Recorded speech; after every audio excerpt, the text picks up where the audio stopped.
7월 6일 새벽 예배 말씀 나누시겠습니다. 함께 은혜 나누실 말씀은 누가복음 22장 63절부터 71절까지 말씀입니다. 누가복음 22장 63절부터 71절까지 봉독하시겠습니다. 지키는 사람들이 예수를 희롱하고 때리며 그의 눈을 가리고 물어 이르되 선지자 노릇하라, 너를 친 자가 누구냐 하고 이 외에도 많은 말로 욕하더라. 날이 새매 백성의 장로들 곧 대제사장들과 서기관들이 모여서 예수를 그 공회로 끌어들여 이르되 내가 그리스도이거든 우리에게 말하라. 대답하시되 내가 말할지라도 너희가 믿지 아니할 것이요 내가 모르도 너희가 대답하지 아니할 것이니라. 그러나 이제부터는 인자가 하나님의 권능의 우편에 앉아 있으리라 하시니 다 이르시되 그러면 네가 하나님의 아들이냐 대답하시되 너희들이 내가 그라고 말하고 있느니라. 그들이 이르되 어찌 더 증거를 요구하리요 우리가 친히 그 입에서 들었노라 하더라. 예수님이 체포되시자 제자 공동체는 급격히 무너졌습니다. 믿었던 동료의 배신을 목격하고 제자들은 모두 뿔뿔이 흩어져 달아났습니다. 베드로는 대제사장의 집까지 따라갔지만 또 결정적인 순간에 어처구니 없이 또 주님을 부인하고 떠나갔습니다. 상황 그 순간에 그 위기를 달리 그 위기를 극복하거나 피할 그런 것이 생각이 나지 않아서 부인을 하고는 그때 주님께서 미리 말씀하신 그 닭 울기 전에 3번 나를 부인하리라 하셨던 그 말씀이 생각나서 통곡을 하고 그렇게 울면서 떠난 그런 상황을 우리가 보았습니다. 남은 사람은 오직 주님 한 분뿐이십니다. 홀로 억울하게 붙잡혀 온 그 상황 속에서 변호하는 사람도 아무도 없는 가운데 재판을 받으시고 일방적으로 또 짜여진 그 신문 과정을 거치면서 죽음으로 내몰리는 그런 상황이 되었습니다. 주님의 제자들에게는 패배의 쓴잔을 맛보는 그런 시간이었고 또 주님의 대적들에게는 승리의 축배를 드는 그런 시간이었을 것입니다. 그러나 주님께는 또 마지막 유혹의 시간을 또 맞이하게 되었습니다. 예수님께서 공생애를 시작하기 전에 사탄이 예수님을 성전 꼭대기에 올리시고 하나님의 아들이거든 뛰어내리라 그렇게 말하였습니다. 그렇게 하면 뭐 틀림없이 예수님께서 뭐 떨어져 죽으시거나 그런 일은 없지 않습니까? 그러면 과연 하나님의 아들이다. 사람들이 우르르 떠받드는 그런 상황이 될 것이다. 그 사탄은 예수님께 그렇게 유혹을 한 것입니다. 예수님께서는 너의 하나님을 시험하지 말라. 그 말씀으로 그 유혹을 이겼습니다. 십자가의 죽음 앞에서는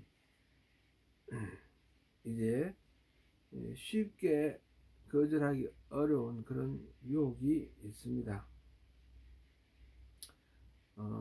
지금 그 고난에 대한 그 고뇌가 또 얼마나 큰지 겟세마네 동산의 기도에서 보았고 지금 제자들 모두 다 떠난 그런 상황 속에서 홀로 감당할 이 고통스러운 그 상황 또 피하고 싶은 것도 당연한 그런 상황이죠. 63절부터 65절 한번 읽어보고 계속해서 말씀 보겠습니다. 지키는 사람들이 예수를 희롱하고 때리며 그의 눈을 가리고 물어 이르되 선지자 노릇하라. 너를 친 자가 누구냐 하고 이외에도 많은 말로 욕하더라. 아멘. 주님은 지금 대제사장의 집에 갇혀 있습니다. 그 집안에 있는 그 제사장 성전 그 경비대 사람들과 대제사장의 종들 이들에 의해서 체포돼서 끌려와 있는데 그들이 지금 예수님을 희롱하고 있습니다. 그들은 어쩌면 얼마 전 예수님께서 예루살렘에 입성하시고 성전 청결을 하실 동안에 전혀 대항하지 못하고 속수무책으로 당했던 것들에 대해서 지금 보복을 하고 싶어 하는지도 모르겠습니다. 어쨌든 예수님을 모욕하며 희롱합니다. 눈을 가리고 물어서 누가 때렸냐 알아맞히라 그러면서 이거 그리스도라 그랬으니까 선지자라 그랬으니까 한번 알아맞혀보라 그렇게 놀립니다. 조롱합니다. 예수님께서 사실 그 눈을 가린 상태에서 누가 때렸는지 알아맞힐 수 있으실까요? 없으실까요? 만약 예수님께서 눈을 가린 상태에서 누구를 사실은 뭐 예수님은 뭐 그 사람이 누군지 이름까지도 다 아실 수 있겠죠. 그렇게 알아맞혔다면 그 사람들이 얼마나 또 예수님 앞에 압도당하고 위축되겠습니까? 예수님을 함부로 희롱하거나 놀리거나 하는 그 모든 행동을 즉각 중단하게 할 수도 있지 않으셨을까요?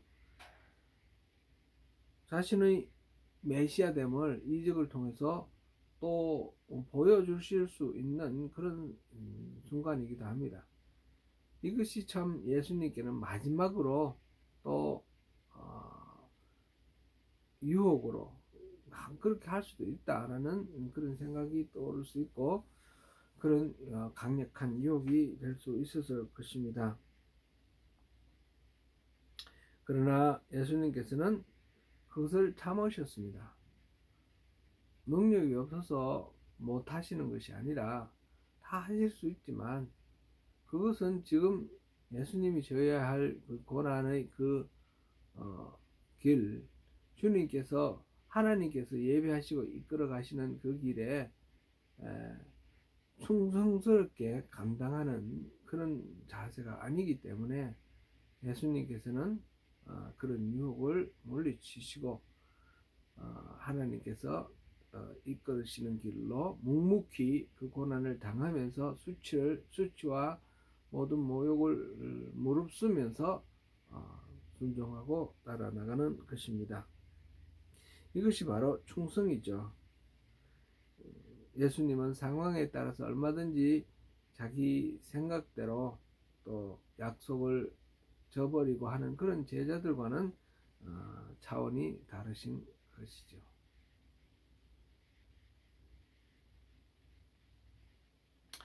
66절부터 68절까지 봉독하시겠습니다. 나리샘의 백성의 장로들 곧 대제사장들과 서기관들이 모여서 예수를 그 공회로 끌어들여 이르되 네가 그리스도이거든 우리에게 말하라. 대답하시되 내가 말할지라도 너희가 믿지 아니할 것이요 내가 물어도 너희가 대답하지 아니할 것이니라. 이제 공회에서 재판이 시작됩니다. 재판은 공회 앞에서 이루어지고 빌라도에게서도 이루어지고 헤롯 앞에서도 이루어집니다. 이제 공회는 우리가 아는 대로 산헤드린이죠. 산헤드린. 그 로마의 그 식민지 지배하에 있는 상황 속에서 제한된 유대인들의 자치적 통치 기구가 산헤드린입니다. 종교적인 문제와 또 약간의 어떤 일상적인 그런 문제까지 오늘날을 치면 우리 의회, 국회와 같은 그런 역할을 하면서 또 재판소의 역할을 하고 그런 곳이 공회입니다. 그 공회에서 예수님에 대해서 재판을 하는데 네가 그리스도이냐 이렇게 물어보는 것이죠. 그런데 예수님께서 말씀하시기를 내가 대답하고 말을 할지라도 너희들이 믿지 않을 것이고 내가 너희들이 무슨 의도로 그걸 묻느냐 물어도 너희들이 대답 안 할 것 아니냐 그렇게 말씀을 하십니다. 원래 재판이라는 것은 진실을 규명하는 것이죠. 사실이 뭐냐 진실을 규명하고 그 진실을 세상에 밝히는 것입니다. 지금 사내들인 공회에서 예수님에 대해서 재판을 하는데 예수님이 그리스도인이냐 물어봅니다. 본래의 취지, 이상적인 취지로 말하자면 예수님이 그리스도인지 알아보고 진짜 그리스도이면 그들이 기다리던 성경에서 말하는 그 메시아 하나님이 약속하신 것이 이루어진 것을 기뻐하며 예수님을 섬겨야 될 것입니다. 그러나 그럴 의도가 없다는 것은 우리까지도 알 수 있습니다. 우리 이런 상황 속에 놓여 있는 그 예수님의 그 상황을 우리가 상상만 해도 이 제사장들과 그 다음에 이 귀족들 지배 계층에 있는 사람들로 대표를 삼아서 70명이 모여서 이렇게 자치적으로 의결하는 기구인 이 사내들인 공회에서 예수님이 그리스도인 것을 규명하여서 그들이 믿고 섬기고 따르겠다 그런 의지를 표명하는 것은 아니죠. 네가 그리스도이냐 묻는 이유는 뭡니까?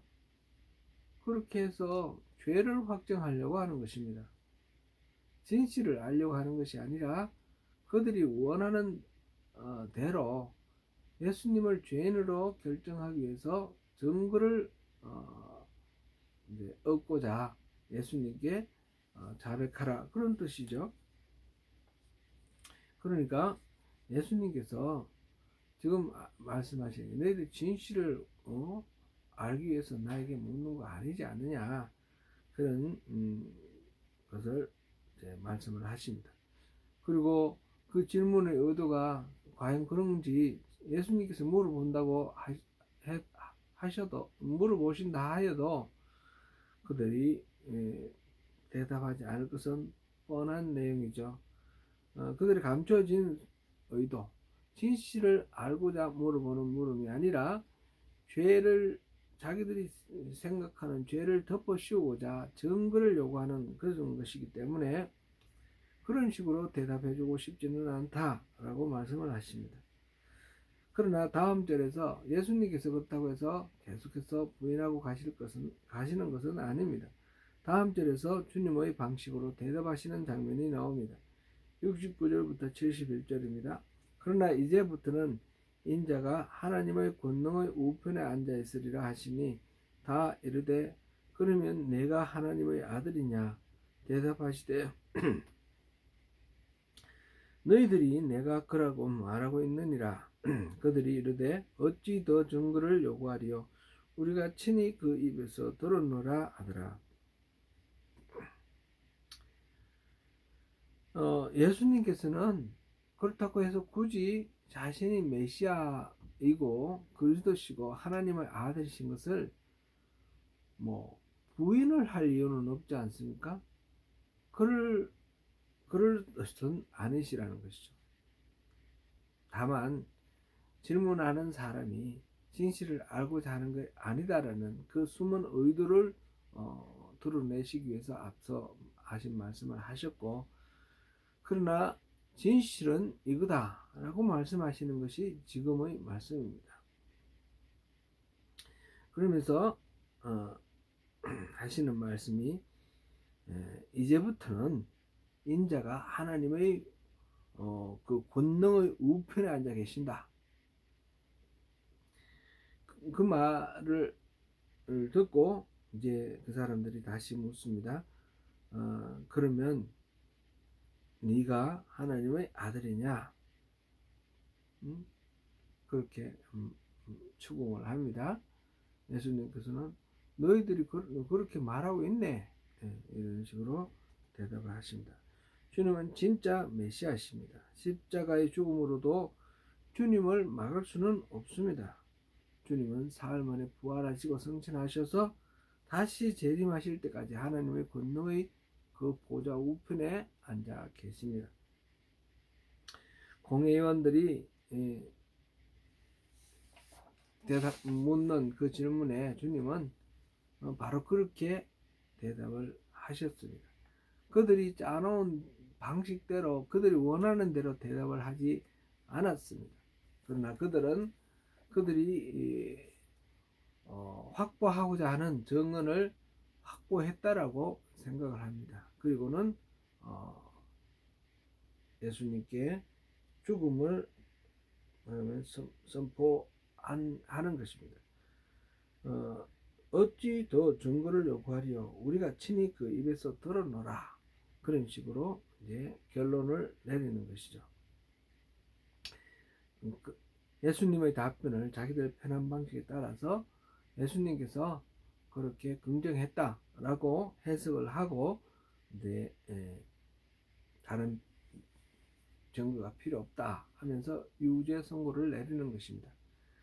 근데 이제 사내들인에서는 예수님을 그 사형 선고를 하고 싶은 건데 사형 선고를 할 그런 권리는 주어져 있지 않습니다.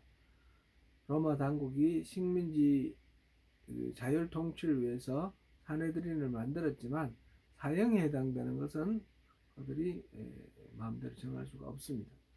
그래서 그들은 다시 예수님을 사형시키기 위해서 빌라도에게로 끌고 갑니다. 그들이 공회에서 내린 결론은 하나님의 아들이라고 말한 예수님을 하나님의 아들이라고 말한 그런 신성 모독을 했다 하는 그런 죄목을 붙였는데 그래서 더 이상 증거가 필요 없다 그랬는데 그러나 그들은 그런 상태에서는 벌을 줄 수가 없으니까 빌라도에게 끌고 가서 로마 당국에 반역을 했다라는 식으로 그렇게 고소를 합니다. 그게 이제 23장에 나오는 이야기죠. 말하자면 정치적 반란죄로 정치범으로 만든 것입니다. 오늘 이 말씀 묵상하면서 십자가 앞에서 제자들만 배신의 유혹을 받은 것이 아니라 주님도 또한 이 참 엉망진창이 된 것을 바로잡아 버리고 싶어 하시는 그런 상황, 그런 어떤 유혹도 있을 수 있었다라는 생각을 또 우리가 확인할 수 있습니다. 그러나 주님은 하나님께 기도하신 대로 하나님 말씀에 끝까지 순종을 하였습니다. 충성은 끝까지 있어야 할 자리에 있는 것이 충성입니다. 주님은 죽음 앞에서도 하나님께 충성했습니다. 그 충성이 결국 인류를 그 모든 죄에서 구원하시는 그런 놀라운 능력의 십자가 능력의 그런 근본적인 그 바탕이 되었습니다. 사랑하는 성도 여러분, 주님의 그 하나님 뜻에 순종하는 그 충성을 바라보면서 우리 또한 우리에게 주어진 역할들, 주님이 우리를 부르시는 그 부르심의 의미를 또 깊이 묵상하시는 가운데 끝까지 주님께서 바라시는 그곳에 순종하는 그런 충성된 주님의 사람으로 또 살아가시는 복된 하루 되시기를 축원합니다.